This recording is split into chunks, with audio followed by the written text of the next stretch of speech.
Hey there, my name is Lindsay, and I am here today in the first of what will probably be roughly 12 video blogs about my experience with Rolfing. For those of you who don't know what Rolfing is yet, it's a method of structural integration that basically over a series of 10 to 12 deep bodywork sessions, it manipulates the connective tissue underneath the muscle, your fascia, and allows your body to work more integrated with itself. It allows areas that have been clogged up or tight to be stretched out. And basically, its main intention is to bring your whole body into balance and into an integrated structure. So that's my basic understanding of Rolfing. The reason I decided to experiment with it is because I'm a dancer and a performer, a circus artist actually. So I do hours a day of training and basically spend all day long paying attention to my body. The parts that feel good, the parts that feel tight.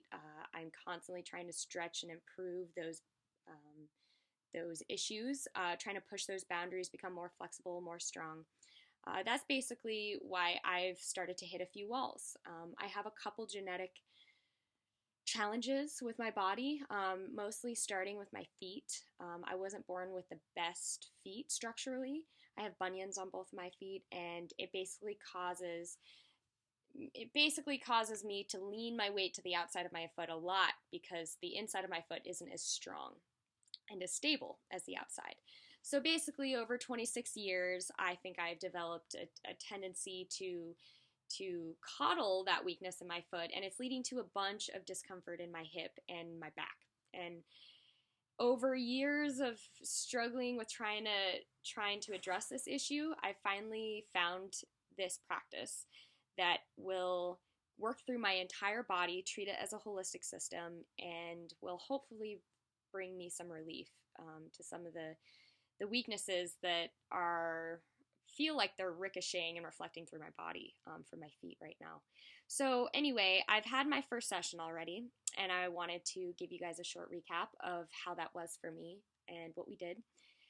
First off, before I start, I want to mention that I have decided to go with a Rolfer that practices KMI, which is basically a branch off from the original Ida Rolf Foundation. And basically, KMI focuses more on 12 sessions as opposed to 10. So if you guys are expecting it to be a 1 through 10 thing, that's why this is going to be a little bit different.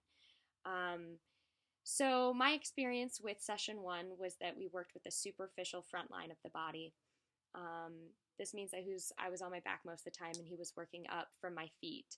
Now, it's important to note that my body worker is definitely doing a bit more work with my bunions on my feet to help bring relief to that particular problem of mine, which might not be your experience. But besides that, the superficial front line basically started my feet, moved up through my legs, core, and then ended my shoulders, arms, neck, head area. What I experienced was that when I first arrived at the office, when I stood there, my balance was mostly on the back side of on my heels, basically. I was leaning my weight into my heels a lot. After about halfway through that session, he had done all the leg work on me. He had me stand up and walk around and see how I felt. And basically what I had found is that I was holding my body more towards the front of my feet. It felt more balanced, like I was somewhere there in the middle. However, my entire back all of a sudden felt all this tension that my legs no longer did. It felt like I had transferred up into my back. But we were only halfway through the session, so that was an important note to observe at that time. So I got back on the table, and he finished the second half, moving up up through the top half of my body. And when I finished with the second half of the session, I stood up and walked around and no longer felt any place in my body where it was like holding that stress. Basically, I felt like it had chased it up my body, and then it had been dissolved from there. So overall, the first session was really good. I ended up feeling quite comfortable in my alignment and my balance on my feet. I'm slowly starting to feel myself learn to put pressure on the inside of my foot a little better again.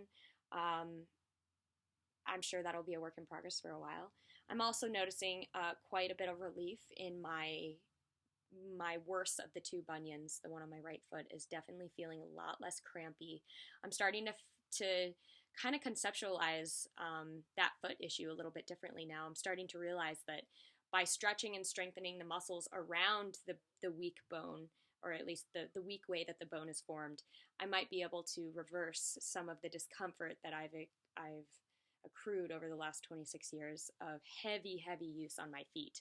Now, it's important to remember I spend most of my day doing athletic activities on bare feet mostly. I don't wear shoes often. I do a lot of dance, yoga, acrobatics, partner acrobatics. I can't wear shoes when I do that stuff. So I'm happy with this first session. I'm excited to see how this progresses, and I don't want to go on too long about it and bore you guys. So thanks for checking in, and if you're interested in following me on this journey and kind of, I don't know, maybe you're also an athlete or a dancer and you're curious how this might help you, but aren't ready to make the leap yet, follow my journey and see what I find out. Maybe it'll inspire you or educate you to make a better decision for yourself.